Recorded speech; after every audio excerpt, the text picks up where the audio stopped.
कुत्ते ने भगवान शिव से बताई मनुष्यों के जीवन की सच्चाई। तब भगवान शिव ने कुत्ते को दिया ये आशीर्वाद। जय श्री कृष्णा। मित्रों, आज की वीडियो में हम आपको बताने वाले हैं कि कुत्ते ने भगवान शिव से मनुष्य के जीवन की कौन सी सच्चाई बताई जिसे भगवान शिव सुनते ही दंग रह गए। मित्रों, इस वीडियो को आप अंत तक जरूर देखें क्योंकि यह वीडियो आपके लिए बहुत ही ज्ञानवर्धक है। इस वीडियो के माध्यम से आपको बहुत कुछ सीखने को मिलेगा। तो आइए वीडियो को प्रारंभ करते हैं। बहुत समय पहले की बात है। भगवान शिव और माता पार्वती पर्वत लोक पर बैठे हुए थे। तभी वहां पर एक कुत्ता आ जाता है और भगवान शिव और माता पार्वती को अपना शीश नवाकर प्रणाम करता है। अब भगवान शिव और माता पार्वती कुत्ते को आशीर्वाद देते हुए कहते हैं, चिरंजीवी भवा। कहिए स्वान, आज कैसे आना हुआ? पर्वत लोक पर, पृथ्वी लोक पर सब कुशलता तो है ना? और पृथ्वी लोक पर तुम्हें कोई समस्या तो नहीं है ना? तब स्वान कहता है, जी प्रभु, पृथ्वी लोक पर सब कुशल मंगल है और आज मैं आपसे पृथ्वी लोक पर मनुष्यों के जीवन की कुछ सच्चाई बताने आया हूं। अब यदि आपकी आज्ञा हो तो मैं बताना प्रारंभ करूं। तब भगवान शिव जी माता पार्वती से कहते हैं, हे देवी, आज इस स्वान को पृथ्वी लोक पर मनुष्यों ने कौन सा दुख दे दिया जो आज स्वान अपने मुख से मनुष्यों के जीवन की सच्चाई हमें बताना चाहता है। तब माता पार्वती भगवान शिव जी से कहती हैं, हमें लगता है पृथ्वी लोक पर मनुष्यों ने इन कुत्तों के साथ जरूर कोई दुर्व्यवहार किया होगा, तभी ये कुत्ता मनुष्यों के जीवन की सच्चाई बताना चाहता है। अब भगवान शिव माता पार्वती जी की बातों को सुन के कुत्ते से कहते हैं, कहिए स्वान, मनुष्यों के जीवन की कौन सी सच्चाई आप हमें बताना चाहते हैं? तब कुत्ता कहता है, प्रभु, आज मैं इस सच्चाई को एक कथा के माध्यम से बताना चाहता हूं। अब कुत्ता भगवान शिव से कहता है, प्रभु, एक समय की बात, एक दिन पृथ्वी लोक पर एक महेश नामक व्यक्ति अपने परिवार के साथ अपना जीवन व्यतीत कर रहा था। एक दिन महेश के गांव में वक महात्मा जी आते हैं और उनके साथ में एक कुत्ता भी आता है। अब महात्मा जी अपने कुत्ते के साथ पूरे गांव का भ्रमण कर लेते हैं, लेकिन उन्हें कोई भी भोजन पानी को नहीं पूछता है। अब महात्मा जी को बहुत प्यास लगती है और वो एक कुआं के पास जाते हैं। महात्मा जी के पीछे पीछे उनका पालतू कुत्ता भी जाता है। अब महात्मा जी देखते हैं तो उन्हें उस कुआं के पास कोई ऐसा बर्तन नहीं दिखाई देता है जिससे वो कुएं से पानी निकाल सके और अपनी प्यास को बुझा सके। अब महात्मा जी सोचते हैं, चलो, हमें कुछ समय तक अगर पानी नहीं मिला तो हमें कुछ नहीं होगा, लेकिन कुत्ते को पानी पिलाना बहुत जरूरी है क्योंकि कुत्ते ने कई दिनों से कुछ भी नहीं खाया पिया है। अब महात्मा जी को एक छप्पर की झोपड़ी दिखाई देती है और महात्मा जी उस झोपड़ी की तरफ चल देते हैं। अब जब महात्मा जी उस झोपड़ी के पास पहुंचते हैं तो उन्हें एक व्यक्ति दिखाई देता है। वह कोई और नहीं बल्कि महेश ही था। अब महेश की नजर उन महात्मा जी पर जाती है। तब महेश जल्दी से अपने घर से निकलकर आता है और महात्मा जी के चरण स्पष्ट करता है और कहता है, आइए महात्मा जी बैठिए, आज हम आपके दर्शन पाकर धन्य हो गए। अब महात्मा जी महेश को अपना आशीर्वाद देते हुए कहते हैं, पुत्र, क्या तुम मेरी कुछ मदद कर सकते हो? तब महेश कहता है, ये कैसी बात कर रहे हैं महात्मा जी? इस नाचीज के पास जो कुछ भी है वो सब तो भगवान का दिया हुआ।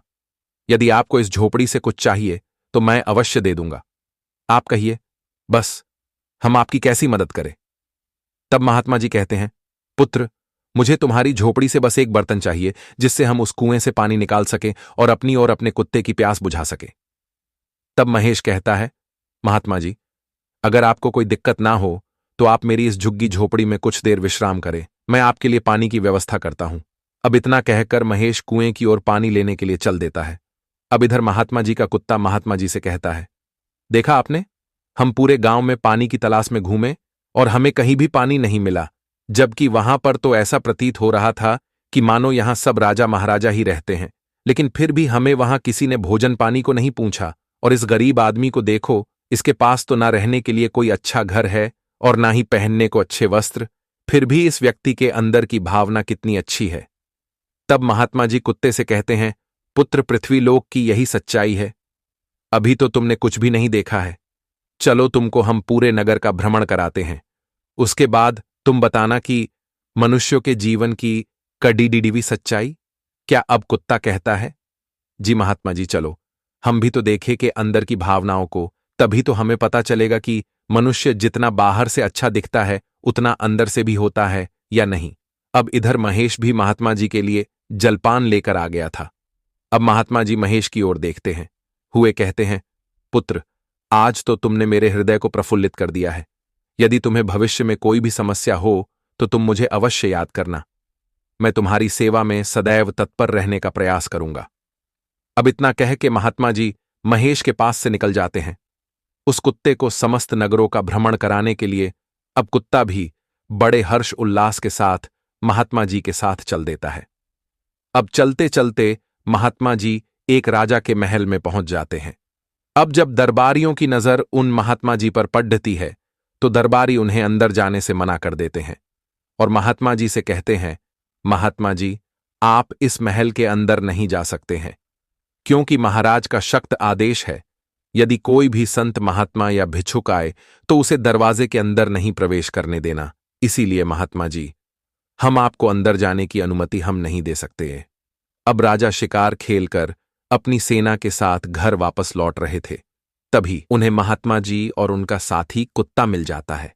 अब राजा अपनी सेना को रुकने के लिए कहते हैं और राजा अपने सिंहासन से उतरकर महात्मा जी को प्रणाम करते हैं।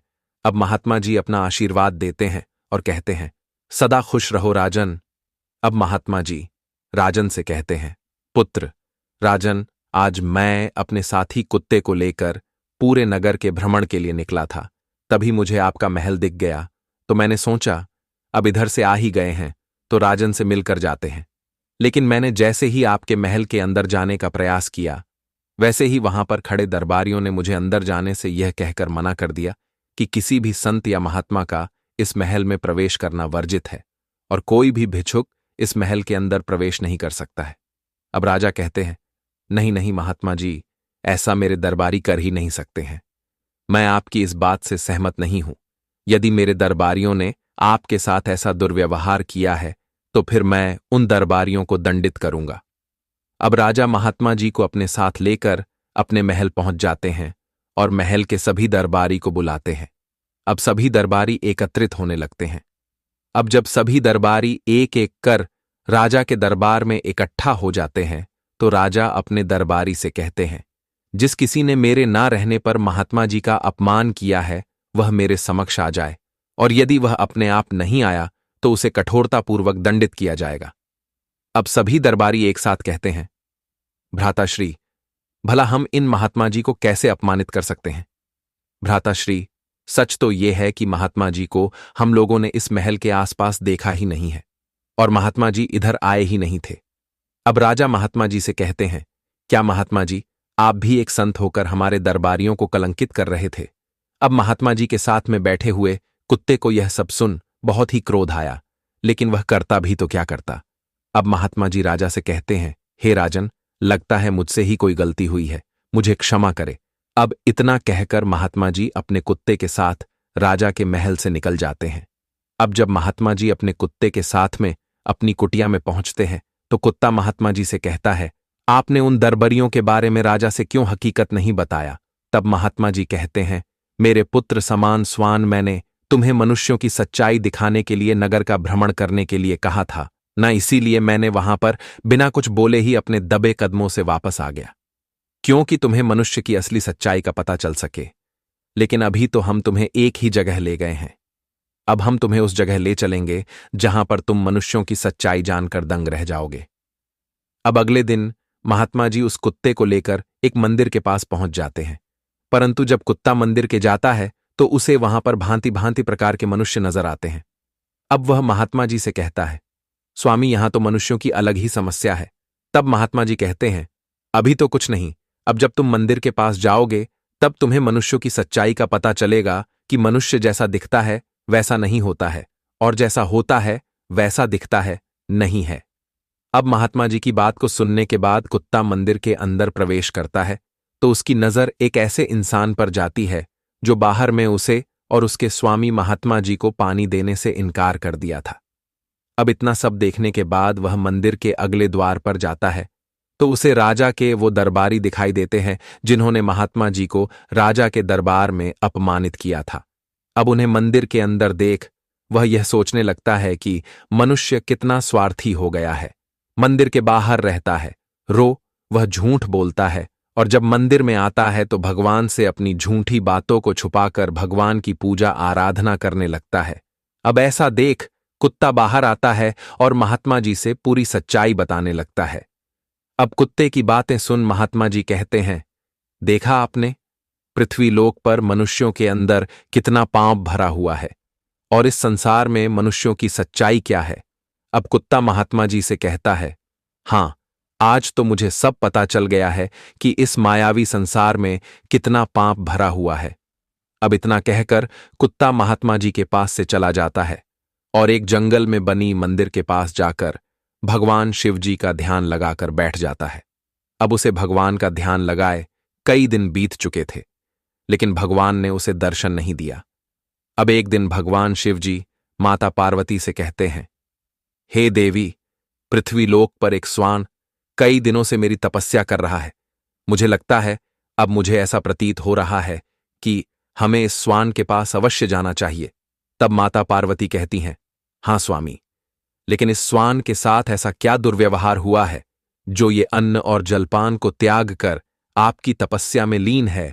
अब भगवान शिव जी और माता पार्वती पार्वत लोक से चल देते हैं और उस स्वान के पास आ जाते हैं और स्वान से कहते हैं, पुत्र स्वान उठो और देखो, हम तुम्हारे पास आ गए हैं और तुम्हें ऐसी कौन सी समस्या हो गई है जो तुम अन्न और जल को त्याग कर मेरी आराधना में लीन थे।